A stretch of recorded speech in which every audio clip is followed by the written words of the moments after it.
Hello friends, ಹೇಗಿದ್ದೀರಾ? ನಾನು ಚೆನ್ನಾಗಿದ್ದೀನಿ, ನೀವು ಚೆನ್ನಾಗಿದ್ದೀರಾ ಅಂತ ಅಂದ್ಕೊಳ್ತೀನಿ. ನಮ್ಮ ಚಾನಲ್ಗೆ ನಿಮಗೆಲ್ಲ ಸ್ವಾಗತ. ಇವತ್ತು ನಾನು ಸೋಮೇಶ್ವರನ ಪೂಜೆ ಮಾಡಿದ್ದೆ. ಆ್ಯಕ್ಚುಲಿ ಇದು ನಿನ್ನೆ ಮಾಡಿರೋದು, ಇವತ್ತಲ್ಲ, ಸೋಮವಾರ ದಿನ ಮಾಡಿದ್ದೆ. ನಾನು ಇದ್ರ ಪಾರ್ಟ್ 1 ಅಂತ ಬೆಳಗಿನ ಪೂಜೆ ಸ್ವಲ್ಪನೇ ಮಾಡಿಬಿಟ್ಟು ಹಾಕಿದ್ದೆ. ಇದು ಈವ್ನಿಂಗ್ ಪೂಜೆ, ನಾನು 4 ಗಂಟೆಯಿಂದ ಮಾಡ್ತಾ ಇರೋರು ಪೂಜೆ ಇದು. ಸೊ ನಾ ಬೆಳಗ್ಗೆ ಎಲ್ಲ ಅಷ್ಟೇನು ಬೆಳೆ ತಟ್ಟೆಯಲ್ಲಿ ಲಿಂಗ ತೊಳೆದ್ಬಿಟ್ಟು ನಾನು ಏನು ಪೂಜೆ ಮಾಡಿಟ್ಟಿದ್ದೆ ಅದು ಹಾಗೆ ಇಟ್ಬಿಡ್ತೀನಿ. ಯಾಕಂದರೆ ನಾನು ಸ್ಥಾಪನೆ ಮಾಡಿದ್ಮೇಲೆ ಮತ್ತೆ ತೆಗಿಬಾರ್ದು ಅಂತ ತೆಗಿತಾ ಇಲ್ಲ. ಆಮೇಲೆ ದೀಪ ನಾನು ಬೆಳಗ್ಗೆ ಎಲ್ಲ ಹಚ್ಚಿರಲಿಲ್ಲ, ಸೊ ಇವಾಗ ಹಚ್ತಾ ಇದ್ದೀನಿ. ತುಪ್ಪದ ದೀಪ ಹಚ್ತಾ ಇದ್ದೀನಿ. ಆಮೇಲೆ ಆರತಿ ಕೂಡ ಮಾಡಬೇಕಲ್ಲ, ಅದಕ್ಕೆ ಆರತಿ ಹಚ್ತಾ ಇದ್ದೀನಿ. ಆಮೇಲೆ ಪಂಚಾಮೃತ ಮಾಡ್ಕೋಬೇಕಾಗುತ್ತೆ ಶಿವನಿಗೆ. ನಾವು ಏನಾದರೂ ಹೊತ್ತಿನ ಮಣ್ಣು ತಂದು ಲಿಂಗ ಮಾಡ್ಕೊಂಡಿದ್ವಿ ಅಂದರೆ ಅವಾಗೇನು ನಾವು ಪಂಚಾಮೃತ ಮಾಡಬೇಕಾಗಲ್ಲ. ಇವಾಗ ನಾವು ಇದು ಲೋಹದಿರುತ್ತಲ್ಲ, ಇದಕ್ಕೆ ಮಾಡಬೇಕಾಗುತ್ತೆ. ಅದಕ್ಕೋಸ್ಕರ ನಾನು ಪೂಜೆ ಮಾಡಿದಾಗೆಲ್ಲ ಮಾಡಬೇಕಾಗುತ್ತೆ ಈ ಥರ ಪಂಚಾಮೃತ ಮಾಡ್ತಾಯಿದ್ದೀನಿ. ಸೊ ಇದು ಎಲ್ಲ 5 ಥರದ್ದು, ಅಂದರೆ ಜೇನುತುಪ್ಪ, ಹಾಲು, ಮೊಸರು, ಏಲಕ್ಕಿ ಇದನ್ನೆಲ್ಲ ಹಾಕಿ ಮಾಡಿರೋದು. ಸೊ ಇವಾಗ ಫಸ್ಟ್ ನೀರಿನಿಂದ ಮಾಡ್ಕೋಬೇಕಾಗುತ್ತೆ. ನೀರಾದಮೇಲೆ ಇದು ಹಾಲು, ಮೊಸರು, ಪಂಚಾಮೃತ ಇದರಲ್ಲಿಂದ ನಾವು ಅಭಿಷೇಕ ಮಾಡ್ಕೋಬೇಕು ಈಶ್ವರನಿಗೆ. ನಮ್ಮ ಮನಸ್ಸಿನಲ್ಲಿ ಏನಿರುತ್ತೋ ಅದನ್ನೆಲ್ಲ ಹೇಳ್ಕೊಂಡಿರಬೇಕು.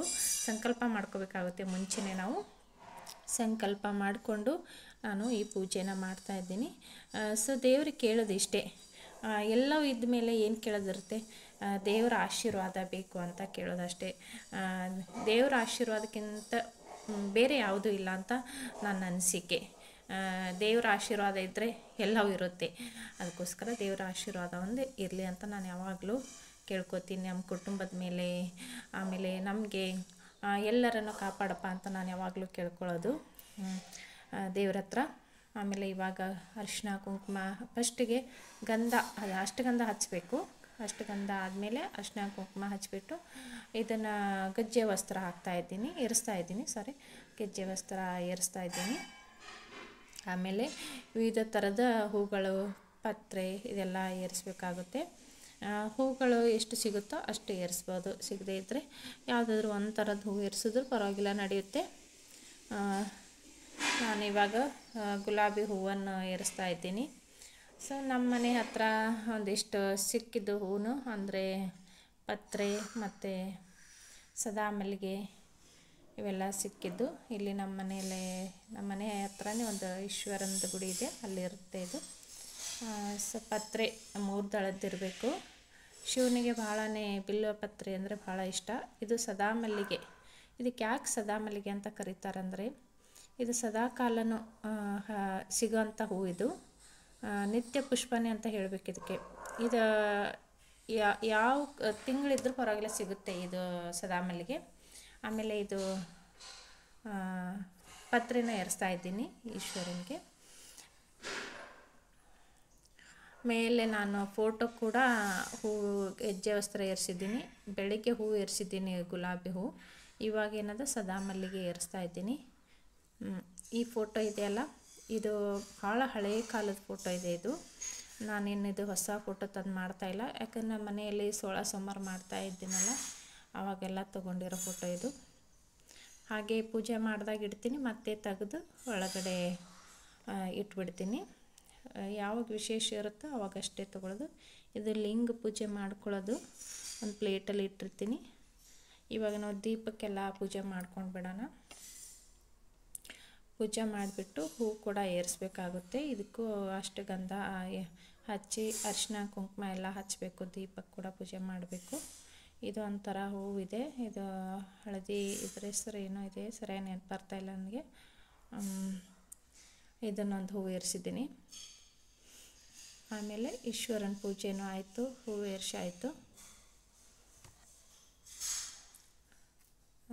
ಬೆಳಿಗ್ಗೆ ಒಂದು ಏರಿಸಿದೆ, ಇವಾಗ ಮತ್ತೆ ಒಂದು ರೋಸ್ ಹೂವು ಏರಿಸಿದೆ.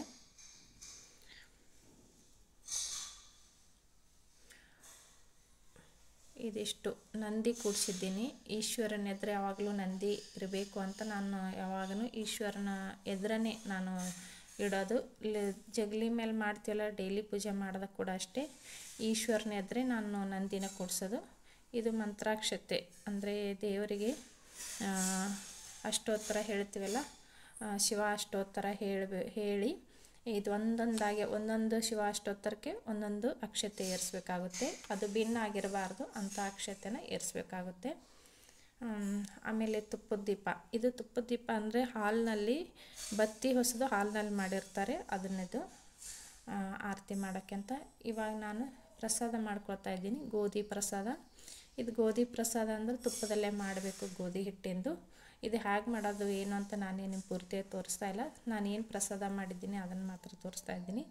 ಇದು ಪ್ರಸಾದ ನೋಡಿ, ಇವಾಗ ನಾವು ಇಡೀ ದಿವಸ ಉಪವಾಸ ಇರ್ತೀವಿ, ಇದ್ಮೇಲೆ ಇದಿಷ್ಟೇ ಪ್ರಸಾದ ತೊಗೊಳ್ಬೇಕಾಗುತ್ತೆ, ಬೇರೆ ಏನು ತಿನ್ನೋ ಹಾಗಿರಲ್ಲ ಈ ಪೂಜೆಗೆ. ಅದಕ್ಕೋಸ್ಕರ ಇದು ನೀವು ಎಷ್ಟು ಬೇಕೋ ಅಷ್ಟೇ ಮಾಡ್ಕೋಬೇಕು, ಜಾಸ್ತಿ ಮಾಡಿ ಚೆಲ್ಲಕ್ಕೆ ಹೋಗಬೇಡಿ. ಪ್ರಸಾದಕ್ಕೆ ಮಹತ್ವ ಜಾಸ್ತಿ ಇರುತ್ತೆ, ಜಾಸ್ತಿ ಮಾಡಿಕೊಂಡು ಬಿಸಾಕಬಾರ್ದು. ಅದಕ್ಕೋಸ್ಕರ ನಾನು ಸ್ವಲ್ಪ ನಮ್ಮ ಮಕ್ಕಳದೆಲ್ಲ ಸೇರಿಕೊಂಡು ತಿನ್ನೋಕ್ಕಾಗುತ್ತೆ ಅಂತ ನಾನು ಇದಿಷ್ಟು ಮಾಡ್ತಾಯಿದ್ದೀನಿ. ಗೋಧಿ ನೋಡಿ ಕಲರ್ ಫುಲ್ಲು ಚೇಂಜ್ ಆಗಿಬಿಟ್ಟಿದೆ, ತುಪ್ಪದಲ್ಲಿ ಹುರಿದ್ಬಿಟ್ವಲ್ಲ. ಇದು ಯಾವ ಥರ ಅಂದರೆ ಗಮ್ ಅಂತ ಸ್ಮೆಲ್ ಬರುತ್ತೆ, ಅದು ಹುರಿದಾಗೆಲ್ಲ ಘಮ ಅಂತ ವಾಸನೆ ಬರುತ್ತೆ.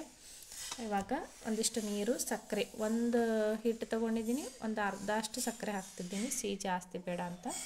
ಇದು ಏಲಕ್ಕಿ ಪುಡಿ ಹಿಟ್ಟಲ್ಲೇ ಹಾಕ್ಕೊಂಡಿಡ್ತೀನಿ. ಇದು ಸಕ್ಕರೆ ಮತ್ತು ನೀರು ಎರಡು ಚೆನ್ನಾಗಿ ಕುದಿಬೇಕು. ಅಂದರೆ ಚೆನ್ನಾಗಿ ಕುದ್ದ ಮೇಲೆ ಇವಾಗ ನಾವು ಇದೇನು ಹಿಟ್ಟು ಹುರಿದಿದ್ವಲ್ಲ ತುಪ್ಪದಲ್ಲಿ, ಅದನ್ನು ಹಾಕಿಬಿಟ್ಟು ಬಂದ್ ಮಾಡ್ಕೊಂಬಿಡ್ಬೇಕು, ಗ್ಯಾಸ್ ಸ್ಟವ್ನ ಬಂದ್ ಮಾಡಿಬಿಡಬೇಕು. ಬಂದ್ ಮಾಡಿದ ಮೇಲೆ ಅದು ಕುದಿಯೋಕ್ಕಿಟ್ರೆ ಜಿಗಿ ಆಗಿಬಿಡುತ್ತೆ. ಅದಕ್ಕೋಸ್ಕರ ಬಂದ್ ಮಾಡಿದ್ರೆ ಯಾವ ಥರ ಬರುತ್ತೆ ಅಂದರೆ ಶಿರಾ ಮಾಡ್ತೀವಲ್ಲ ನಾವು ರವೆದು, ಆ ಥರ ಆಗಿದೆ ನೋಡಿ. ರುಚಿ ಕೂಡ ಚೆನ್ನಾಗಿ ಬಂದಿದೆ. ಇದು ಪ್ರಸಾದ ನೈವೇದ್ಯ ಆದಮೇಲೆ ನಾನು ಟೇಸ್ಟ್ ಮಾಡಿದೆ, ರುಚಿ ಚೆನ್ನಾಗಿ ಬಂದಿದೆ. ತಿನ್ನೋಕ್ಕೂ ಮಕ್ಕಳಿಗೂ ದೊಡ್ಡವರಿಗೆಲ್ಲ ಇಷ್ಟ ಆಗೋ ಥರ ಇದೆ. ಸೊ ಯಾವಾಗ ಬೇಕಾದ್ರೂ ಮಾಡ್ಕೋಬೋದು ಇದು. ಇವಾಗ ನಾನು ಶಿವ ಅಷ್ಟೋತ್ತರ ಹೇಳ್ತಾ ಇದ್ದೀನಿ. ದೇವ್ರ ಪೂಜೆ ಅನ್ನೋದೇ ಹಾಗೆ, ನಿಜವಾಗ್ಲೂ ಶ್ರದ್ಧಾ ಭಕ್ತಿಯಿಂದ ಯಾರು ಮಾಡ್ತಾರೋ ನೋಡಿ, ಈಶ್ವರನ ಮೈಂದು ಹೂ ಬಿತ್ತು, ಶ್ರದ್ಧಾ ಭಕ್ತಿಯಿಂದ ಯಾರು ಮಾಡ್ತಾರೋ ಅವರಿಗೆ ಯಾವಾಗಲೂ ದೇವರ ಆಶೀರ್ವಾದ ಇದ್ದೇ ಇರುತ್ತೆ. ಇದು ನಿಜ ಕೂಡ ಅಷ್ಟೇ, ನಂಬಿದವ್ರಿಗೆ ಇರುತ್ತೆ, ಇಲ್ಲ ಅಂದರೆ ಇಲ್ಲ, ಅದನ್ನು ನಿಜ. ಸೊ ನಂಬಲೇಬೇಕು, ಯಾಕಂದರೆ ಪ್ರಪಂಚದಲ್ಲಿ ನೋಡಿ ಕಷ್ಟ ಬಂದಾಗೆಲ್ಲ ದೇವ್ರು ನೆನಪಾಗ್ತಾನೆ. ಬಹಳ ಜನರಿಗೆ ಕೇಳಿದ್ದೀನಿ ನಾನು, ಕಷ್ಟ ಬಂದಾಗ ದೇವ್ರ ನೆನೆಸೋದು, ಮತ್ತೆ ಸುಖ ಇದ್ದ ದೇವ್ರನ್ನ ಮರೆಯೋದು, ಆ ಥರ ಮಾಡಬಾರ್ದು. ನಾವು ಹುಟ್ಟಿ ಬಂದಿರೋದೇ ದೇವ್ರ ಆಶೀರ್ವಾದದಿಂದ, ಇಲ್ಲಿ ನಮ್ದು ಏನೂ ಇರೋದಿಲ್ಲ. ಅದಕ್ಕೋಸ್ಕರ ದೇವ್ರದ ಆವಾಗ ಪೂಜೆಗಳನ್ನು ಮಾಡಬೇಕು. ಮಾಡೋದ್ರಿಂದ ಮನೆಯಲ್ಲಿ ಶಾಂತಿ ನೆಮ್ಮದಿ ಇರುತ್ತೆ, ಯಾವುದು ಕೊರತೆ ಇರೋದಿಲ್ಲ. ಎಲ್ಲಕ್ಕಿಂತ ಬೇಕಾಗಿರೋದು ಆಸ್ತಿ ಅಲ್ಲ, ಆಸ್ತಿಗಿಂತ ಮುಖ್ಯವಾಗಿ ಬೇಕಾಗಿರೋದು ನೆಮ್ಮದಿ ಯಾರ ಹತ್ರ ಇರುತ್ತೋ ಅವರೇ ನಿಜವಾಗ್ಲೂ ಶ್ರೀಮಂತರು ಅಂತ ಅಂದ್ಕೊಳ್ಬೇಕು. ಇವಾಗ ನಾನು ಕರ್ಪೂರದ ಆರತಿ ಮಾಡ್ತಾಯಿದ್ದೀನಿ.